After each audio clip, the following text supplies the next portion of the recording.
ছোট ছোট বাচ্চারা আছে এখানে মার্বেল খেলতেছে। আচ্ছা আচ্ছা খেললে দেখা দাও, খেললে দেখো। উঠে আসে নাকি? কই কই দেখি। ওয়াও আসি রে ভাই, এতক্ষণ লাগলো? তো তোর এলাকায় আসলাম বেটা, কোনো খোঁজ খবর নাই। আচ্ছা বন্ধু অনেকক্ষণ ওয়েট করে ফেলাইছি। হ্যাঁ সমস্যা নাই। সবাই বলতেছে বলে চায়না বলে, আমি বলেছি আমি বাংলাদেশি। প্রিয় দর্শক সবাইকে স্বাগত জানাচ্ছি আজকের এই ডেইলি ব্লগে। এখন হচ্ছে আমি ট্রলারে উঠেছি। দেখেন এর আগে আমি কখনো ট্রলারে উঠি নাই। আজকে যাওয়ার গন্তব্যস্থল হচ্ছে কামরাঙ্গীচর ঠোঁটা। ওখানে হচ্ছে আমি কখনো যাই না, নতুন জায়গা নতুন এক্সপিরিয়েন্স। তো ট্রলারে করে হচ্ছে আজকে যাব, আমার নতুন এক্সপিরিয়েন্স সব কিছু আপনাদের সাথে শেয়ার করব। মানে এটা আমার নতুন এক্সপিরিয়েন্স, এর আগে কখনো উঠি নাই ট্রলারে, এটাই ফার্স্ট। সদরঘাট হচ্ছে ছেড়ে যাচ্ছি ঠোঁটার উদ্দেশ্যে। আর এই যে দেখেন আহসান মঞ্জিল, এটা হলো আহসান মঞ্জিল সদরঘাটের মধ্যে। আর এগুলো আছে সব ছোট ছোট লঞ্চ। আর এই পাশটায় হচ্ছে কেরানীগঞ্জ। এখন সদরঘাটটা ছেড়ে দিচ্ছি। এই যে বাবুবাজার ব্রিজ দেখা যাচ্ছে দেখেন। আমার ঠিক সামনে হচ্ছে সূর্যের আলোটা, আর ঠিক পিছনে দেখেন ব্রিজটা। এই ব্রিজের নিচ দিয়ে হচ্ছে যাবো এখন। এটি কি লেখা আছে দেখেন, নদীতে অবৈধ স্থাপনা নির্মাণ করবেন না। সব কিছুই লেখা থাকে নিয়ম কানুন, কিন্তু বাংলাদেশের মানুষ এগুলো আসলে মানে না। কে মানবে বলেন? এই নদীমাতৃক দেশে পানিপথে নৌকা বা এরকম ট্রলারে করে ভ্রমণ করলে মনে হয় যেন বাংলাদেশের হারিয়ে যাওয়া কোনো এক সংস্কৃতির সাথে আমি নিজেই মিশে যাচ্ছি। এখন আমি একদমই সদরঘাট আর কামরাঙ্গীচরের মাঝখানে। নৌকায় করে বিভিন্ন ধরনের মানুষ পারাপার হচ্ছে এই পার থেকে ওপার। চুপচাপ বসে নদীর দিকে তাকিয়ে রইলাম। আমার মনে হচ্ছিল প্রতিটা নদীর ঢেউ যেন একটা করে গল্প বলছে। আকাশটার দিকে তাকালে বোঝা যায় আজকের ওয়েদারটা কেমন ছিল। ধীরে ধীরে হচ্ছে ট্রলারটা ঢুকে পড়ে কামরাঙ্গীচরের দিকে। দুই পাশে দুই ভাগ হয়ে আছে এই নদী, আর মাঝখানে এই কামরাঙ্গীচর দূর থেকে দেখা যাচ্ছে।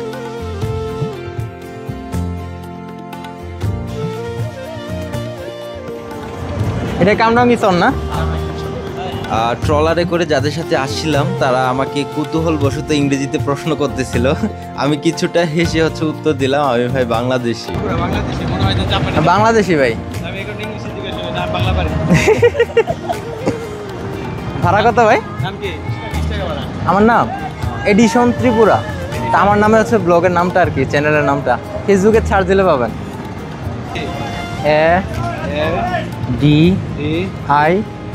ADISON। প্রায় 15 মিনিটের মতো লাগলো ট্রলারে করে। এর আগে কখনো ট্রলারে উঠি না আর কি। তো কামরাঙ্গীচরে এসে হচ্ছে এটা দেখলাম। এটা কি আসলে আমি নিজে বুঝি নাই। এগুলো কি মামা? এটা হ্যাঁ চেয়ারের কভার। আচ্ছা ডেকোরেশনের। আচ্ছা মানে লম্বা করে হচ্ছে শুকাতে দেওয়া হয়েছে। দেখেন সব হচ্ছে ডেকোরেশনের যে কাপড়গুলো আর কি, চেয়ারের কভার বললো, এগুলো হচ্ছে রোদে শুকাতে দেওয়া হয়েছে।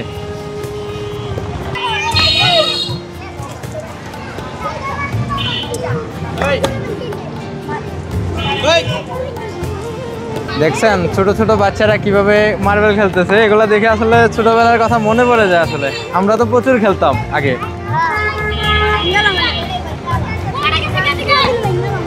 আচ্ছা থাকো ভাইয়া। ঠিক আছে খেলো। পুরান ঢাকায় থাকতে থাকতে আসলে বোরিং ফিল হইতেছিল। চারিদিকে বিল্ডিং সব কিছু, মানে খোলা বলতে কিছুই নাই পুরান ঢাকায়। এখানে আসার পরে হচ্ছে চারদিকে যেহেতু মানে নদী বুড়িগঙ্গা, আর চারদিক থেকে হচ্ছে বাতাস আসতেছিল, প্রচুর ভালো লাগতেছে। এখন সব কিছু খোলামেলা। আমি একটু সামনে দিকে এগোই। এই দেখেন কচুরি পানায় খেলতেছে বাচ্চারা, ছোট ছোট বাচ্চারা মাছ ধরতেছে মনে হয়। এ ভাইয়া কি করো? মাছ ধরো? হ্যাঁ কাঁকড়া? এটা কি ওই যে পানির জোয়ারে কি উঠে আসে নাকি? কই কই দেখি। ওয়াও এই যে দেখেন ছোট ছোট বাচ্চারা কিভাবে কাঁকড়া ধরতেছে। বুড়িগঙ্গা নদী, এটা বুড়িগঙ্গা না? বুড়িগঙ্গা। তোমার নাম কি ভাইয়া? হ্যাঁ, তোমার নাম কি? তোমার নাম উসমান। আর তোমার ভাইয়ের নাম? অমর। উমর। উমর, এটা কি তোমার ভাই? সব থেকে যে জিনিসটা মানে এই জায়গার সব থেকে যে জিনিসটা আমার ভালো লাগা শুরু করে সেটা হলো ছোট বড় সবাই মার্বেল খেলতেছে। আমার মনে হচ্ছিল যে আমি মনে হয় 90 দশকের কোন একটা গ্রামে চলে আসছি।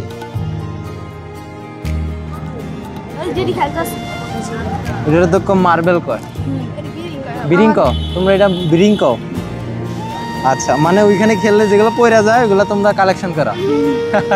ঠিক আছে। আর ওইখানে দুইবা কি ধরতেছে এটা? বিরিং। কেমনে কেমনে বিক্রি করো এটা? এটা কি বিক্রি করো নাকি খেলার জন্য তোমরা? খেলা বিক্রি করো। বিক্রি কিরকম করো? একটা কয় টাকা পাও? হ্যাঁ, এরকম 5টা 5 টাকা, আর এরকম 20টা 1 টাকা, 5 টাকা। 20টা 5 টাকা। আচ্ছা ঠিক আছে। ভাইয়া কি ধরো? বিরিং। বিরিং ভাই আরে বিরিং দি দাও। এই যে দেখো বিরিং, দেখাও না ভাইয়া বিরিং। বিরিং দি দাও। মারো না, আর না দেখো। এগুলো কয় টাকা বিক্রি করো? হ্যাঁ, এগুলো কয় টাকা বিক্রি করো?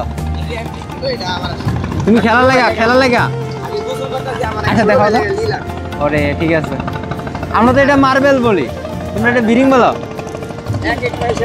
বিরিং না ব্রিং? বিরি। বিরি। আরে এগুলা কোথা থেকে আসে? মানে এখানে কারখানা থেকে? ও আচ্ছা, বুঝছি। এগুলো খেলার সময় পড়ে যায় না। আচ্ছা, তোমরা কি কাঁকড়া খাও? কাঁকড়া কাঁকড়া কাঁকড়া কিভাবে রান্না করো এটা? ওই যে মাছের মতো করে, মাছের মতো করে তেল দিয়ে রান্না করো। তুমি কি কাঁকড়া খাও? হ্যাঁ, আচ্ছা।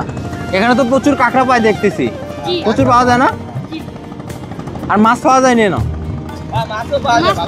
মনে হয় শাকার মাছ বেশি পাওয়া যায়, তো যেগুলো একটা খাওয়া যায় না, শক্ত টাইপের, ওইটা মনে পাওয়া যায় না? আচ্ছা ঠিক আছে ভাইয়া, থাকো। হ্যাঁ ঠিক আছে ভাই, থাকো। চরে আসার পর থেকে আসলে ভিডিও করতে করতে ভুলে গেছিলাম যে আমার এক বন্ধুর সাথে দেখা করতে হবে। আসলে সেই বন্ধুই আমাকে ইনভাইট করে, মানে তাদের কামরঙে চড়ে যেতে আর কি। তো কিছুক্ষণ অপেক্ষার পরে সে চলে আসলো। ভাই এতক্ষণ লাগলো?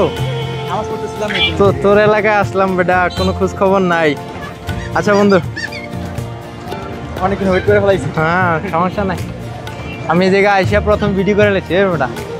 না না না না না না। হ্যাঁ বন্ধু, বন্ধু কোন জায়গায় বসবি?